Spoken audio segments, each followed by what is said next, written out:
Damos início a mais um programa Anatomia do Poder, que toda semana vai rolar as brasileiras de todos os estados do Brasil para mostrar um pouco o que é o poder por dentro e por fora, público, privado, imprensa, sindical, acadêmico, cultural.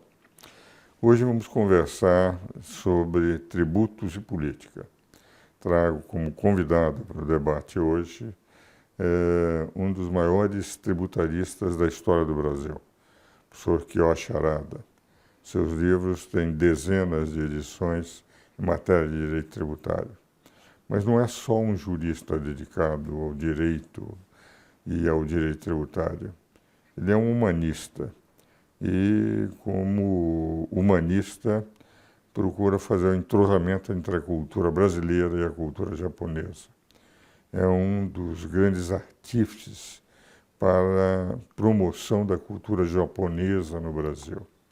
Então, a maneira que vamos falar com um jurista e um humanista, o professor Kiyoshi Arada, que eu tenho o privilégio de ter como confrade na Academia Paulista de Letras Jurídicas e como conselheiro no Conselho Superior de Direito da FEComércio. Meu caro Arada, um grande prazer de tê-lo aqui comigo e poder falar um pouco sobre os seus livros, que têm dezenas, e sobre, principalmente nesse momento em que vamos ter um novo governo, como é que você vê a possibilidade de uma reforma tributária que possa, A, ser aprovado e, B, ser eficiente. Porque teoses nós todos temos, como é que seria o melhor, mas tem que ser aprovada pelo Congresso Nacional. Eu queria saber como é que você vê e como é que você reformas viáveis de serem discutidas sem muita rejeição e serem aprovadas pelo Congresso. Primeiramente, meus agradecimentos, professor Ives Gander, pela oportunidade de retornar ao seu programa. Quanto à reforma tributária, eu sempre tenho dito que, através de PEC, não vai ser emplacado nenhuma reforma naquela visão de simplificar o sistema, né? Teria que ser uma Assembleia Nacional Constituinte que também é muito difícil de ser feito isso, porque os congressistas atuais não vão querer abrir mão de mexer na Constituição eles próprios, né? Então, essa reforma tributária que o deputado Alui está tentando fazer é uma versão piorada da PEC 31 do Vigílio Guimarães, né? No Vigílio Guimarães mexia apenas com o IVA, né? Unificava o ICMS, deixava em âmbito nacional. Agora, essa proposta do Alui, ele, por texto de simplificar, ele vai criar um caos terrível. Por quê? A forma republicana, a forma do Estado brasileiro não é simples. Nós temos 3 esferas impositivas, inclusive com o município com sua autonomia política administrativa, que pressupõe independência financeira, não é? Então não é simples.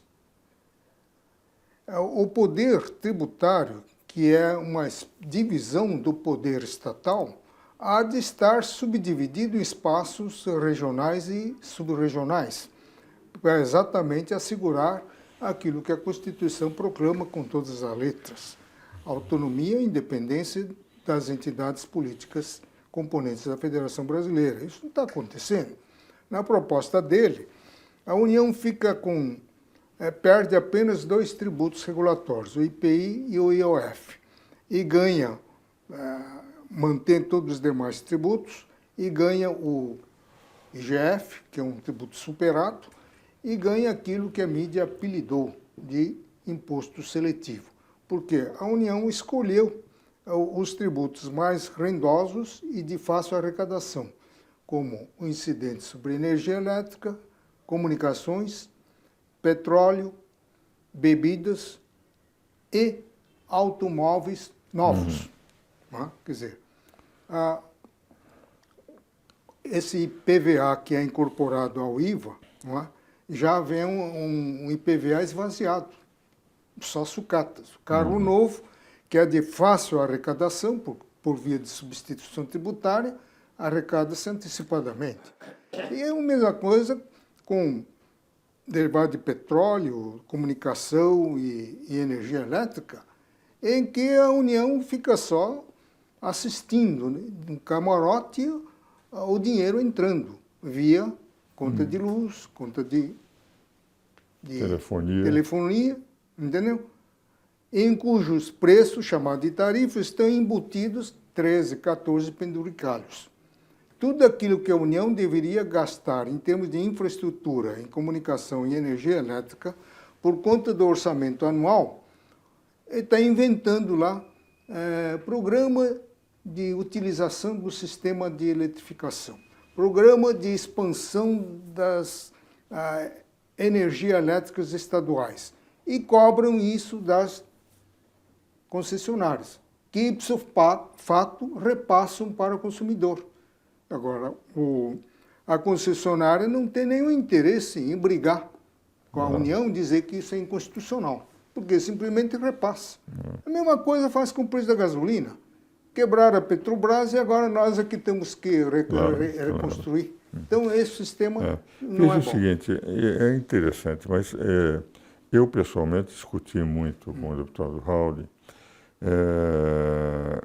mas o que eu vejo de maior problema, porque que precisamos simplificar, eu estou convencido. Nós fizemos uma Constituição, não na parte dos princípios, mas na parte da divisão dos tributos, uma Constituição com excesso de tributação sobre circulação de bens e serviços, a simplificação seria ideal.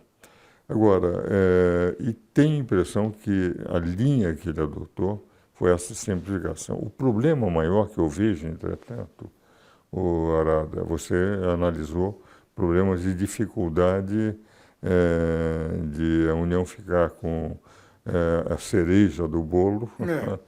Agora, o problema é que eu vejo a dificuldade de fazer a aprovação. Porque para você aprovar, representa o seguinte: os estados vão ter que concordar através das suas bancadas. Mas os estados de rigor vão ficar sem a tributação de alguns que eles lutaram para a Constituição de 88 para incluir. Os impostos únicos foram incluídos no ICMS e eles alargaram. E eles, no momento, estão numa crise financeira muito grande. E eu duvido, esse eu tenho a impressão, alertei também o Raul, um dos grandes problemas que ele tem é como superar, mesmo que não houvesse contestação em relação à sua proposta, a resistência dos estados que vão perder tributação. Mesmo que senão eu vou criar um sistema de compensação, lembra o sistema de compensação da Lei Complementar 87, que até hoje eles estão discutindo? Eu acho que é muito difícil. Como a proposta do Bernardo Api, que também está numa linha de simplificação, embora com concentração num determinado central distribuidora dos recursos arrecadados, eu duvido que os governadores dos estados, se não forem convencidos, autorizarão as suas bancadas, aquelas que terão no Congresso, porque até hoje, por que não se passou nenhuma reforma essencial do ICMS? Porque os estados vão e impõem barreiras, impõem restrições às propostas que vão tirar poder. E isto eu senti nas audiências públicas que eu fiz a vida inteira, depois da Constituição de 88, das bancadas dos estados que não queriam modificar. Então eu tenho a impressão que toda a reforma tributária, não sei se você pensa da mesma forma, que implique uma reforma da Constituição pelo quórum qualificado de 60% em duas votações nas duas casas, é muito difícil de aprovar, porque não foram aprovadas desde 1990 com a comissão Ari Oswaldo, que foi aquela que o Collor nomeou para fazer a reforma tributária. Então eu tenho a impressão que operacionalmente a dificuldade é maior do que eles pensam. Exatamente, porque a simplificação vem sendo utilizada como uma bandeira da reforma tributária, só que os próprios autores da reforma não estão pensando em simplificar, estão pensando em complicar mais ainda, criar um caos. porque a dubiedade, a nebulosidade do sistema jurídico, não só tributário, mas todo o sistema jurídico brasileiro como um todo, está na cultura do brasileiro, está na cultura do legislador. Eu, numa comissão de pacto federativo, preocupado com a modificação do local de pagamento do ISS, fiz uma proposta clara. O deputado falou, não, doutor, isso daí é muito claro, não, acaba com qualquer dúvida, isso não vai passar. Isto é, tem que ter um componente nebuloso para poder passar no governo. O deputado falou, não, sua proposta é boa, mas só que é muito claro, então não pode. Então é isso que está acontecendo na reforma. Onde é que está simplificando esse tal de IVA? Diz que é para simplificar, vai complicar. Estão metendo tributos regulatórios e tributos arrecadatórios no meio balaio, no mesmo saco, e mantendo todos os defeitos do ICMS atual, que é tributação por dentro, que está criando toda essa confusão.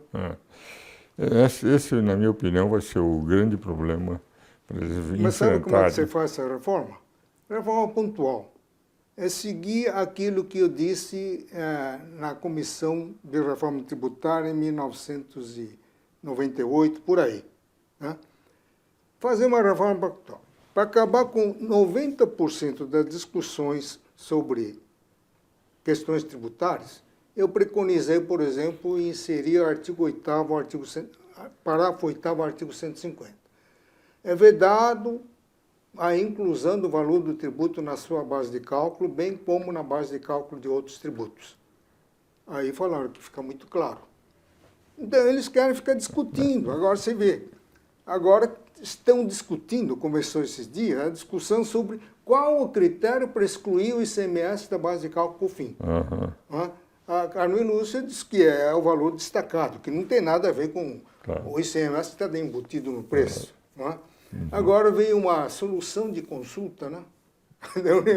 Acabou, diz que é para deduzir o valor do ICMS pago. Arara, vamos agora aos nossos comerciais, vamos continuar conversando sobre isso no próximo bloco.